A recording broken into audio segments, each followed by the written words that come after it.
An Australian politician may become the first person to sue the creators of ChatGPT due to the false allegations the tool made about the mayor. ChatGPT is a chatbot powered by artificial intelligence, and it caught the world's attention with its ability to instantly generate answers to any of your requests. But if you ask ChatGPT who Brian Hood, the Australian mayor, is, well, it falsely claims he was convicted of paying bribes and had been sentenced to 30 months in jail, when in reality, Hood had never been charged of any crime, and he was actually the whistleblower who helped uncover an international bribery scandal involving Australia's National Reserve Bank in the early 2000s.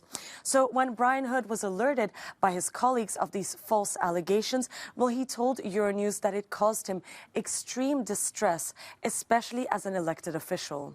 I was really shocked. I couldn't believe it. I had to read it and read it again and look at it and put in another inquiry because I just was not expecting it. Your reputation, your integrity, your standing is important to everybody. But when you're in those sorts of positions, then even more so, you're acutely aware of what people might think.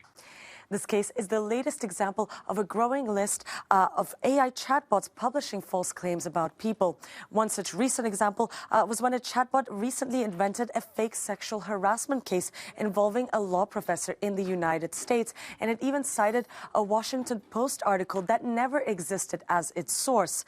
On its public blog about the tool, OpenAI, the company behind ChatGPT, said a limitation is that it sometimes writes plausible-sounding but incorrect or nonsensical answers, and that fixing the issue is challenging. But for Brian Hood, this experience has eroded his trust in this artificial intelligence technology. It's all presented in a way that makes you believe that it's real and factual and trustworthy. There has to be more controls, more regulation. I think it's very urgent because it can really damage people's reputation completely falsely, or companies or organisations. If it can happen to me, it can happen to anybody. Brian Hood's lawyers have sent a letter of concern to the company behind ChatGPT, OpenAI. They now have until April 18th to respond and to fix these errors or face a possible defamation lawsuit. The Cube reached out to OpenAI, but they did not respond to our request for a comment.